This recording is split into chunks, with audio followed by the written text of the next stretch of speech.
Welcome back to the Photography Clips podcast. What is it that has moved you to create photographs in the past? Can you repeat the experience? Here are some thoughts to help you find sources of inspiration.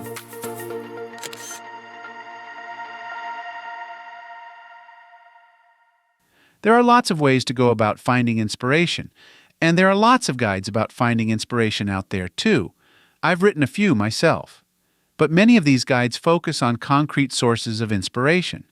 By that, I mean that they give you ideas, like watching people at the park or observing the world around you, going to the store to see not only the people but all the products. These are examples of places or things you can use to help get inspired, but the problem with this is that it's a well that can run dry. To keep your inspiration or motivation going in the long run, you'll need to sit down and think long and hard about the sources you use now, the things that have inspired your work in the past, and even the works of art created by others that are powerful enough to spur you into your own burst of creativity. Listen on, and I'll show you what I mean by all of this.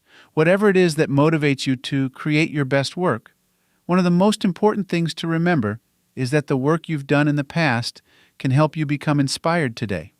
To see what I mean, take a look at the top 5 or 10 photographs that you've created, the special images that will forever hold a place in your heart. Examine each one in turn and remember how it was that you made them. Ask yourself a few questions as you study these photographs. What were you thinking or feeling as you worked on them? What inspired you to create them? Was there a particular motivator, a cause or theme you wanted to support? Or was it something as simple as a fresh breeze on a warm spring day? Whatever it was that got you to create these pieces in the first place could very well be a repeatable experience. For instance, if a particular song moved you to create an image that now numbers among your favorites, can you listen to that song again and create something else? Or perhaps it's not the specific song that inspires you, but music in general. Maybe you were in a certain location, or you'd just gotten through watching a favorite movie.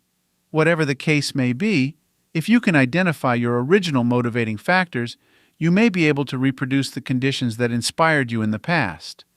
There is something to be said for immersing yourself in the work of others, too. This doesn't mean that you should pull ideas from photographers that you admire or attempt to copy them. Rather, you should enjoy these works and feel freely whatever it is that these images make you feel. After all, great images are the ones that awaken different feelings or moods within you when you look at them. Many photographs that we make are based purely on a feeling or mood. The same landscape, for instance, can look entirely different depending on what you're trying to evoke, sometimes fantastical, sometimes happy or dreamlike, or sometimes a bit melancholy. Anything that can help you summon these feelings when you need to create is helpful. Thus, the work of photographers that you admire is a never-ending source of inspiration. The photography of others also serves as something of a goalpost. No matter what we do in life, the greatness of others pushes us forward. Sometimes this is a competitive drive, but not always. Whether you are competitive by nature or not, great works give you something to strive for, examples that you can use to push yourself farther. So, when you surround yourself in work that you consider better than your own, this can give you the motivation to improve, and you'll find yourself inspired to work harder. The desire to become as good as the photographers you admire is an admirable goal, and it's a desire that gives you both motivation and inspiration. And then there are all kinds of other art forms to delve into. Paintings, sketches, and sculptures can all inspire you in just the same way that photographs can. All art has the potential to make you feel something, so utilize whatever you enjoy. And it's not limited to the sorts of art you'd find in an art museum either. Music is a good source of inspiration for many of us, and things like great movies or TV shows can give us ideas, thoughts, and feelings that will help us create something interesting. The same goes for books. Any kind of creative media, whether it's one of the classical arts or something newfangled, can provide you with some sort of inspiration. The trick is to sift through these things and discover which mediums give you the most inspiration to work with. Another important thing to remember about inspiration or motivators is that we're all different. What inspires me may not be the same as what inspires you. Perhaps these suggestions won't work for you. This is something that we need to all be aware of. Don't hesitate to experiment with a variety of different things. Somewhere in that variety, you'll find something that works for you.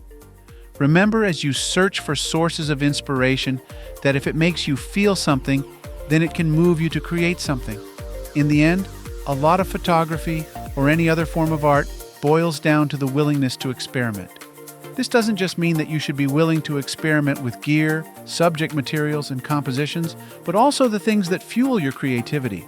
Just as we need food to keep us going physically, we need wells of thought and emotion to keep us going creatively.